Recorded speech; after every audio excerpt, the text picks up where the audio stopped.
ہمارے خداوند یسوع کی انجیل مقدس متی کے مطابق اس کا 5واں باب 38 سے 42 آیات تک۔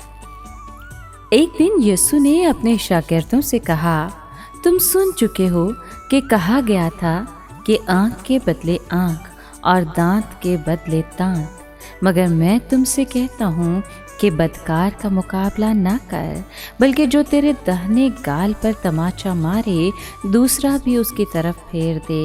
اور اگر کوئی عدالت میں تجھ پر نالش کر کے تیرا کرتا لینا چاہے تو چوغا بھی اسے لے لینے دے۔ اگر کوئی تجھے 1 کوس بیگار میں لے جائے اس کے ساتھ 2 کوس چلا جا۔ جو کوئی تجھ سے کچھ مانگے اسے دے، اور جو تجھ سے قرضہ چاہے اس سے منہ نہ موڑ۔ پاک کلام کے پڑھے اور سنے جانے پر خداوند کی برکت ہو، خدا کا شکر ہو۔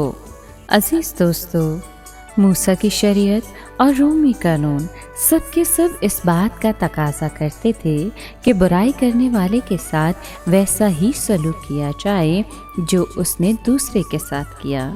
گو یسوع نے پورے معاوضے کی ادائیگی اور سزا کے اصول کا انکار نہیں کیا، تو بھی اس نے انسان کو ذاتی طور پر بدلہ لینے سے منع کیا۔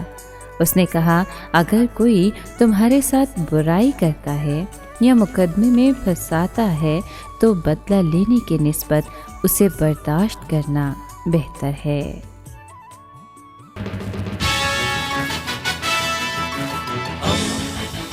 دوستی کا پیمبر، ریڈیو ویریتاس ایشیا۔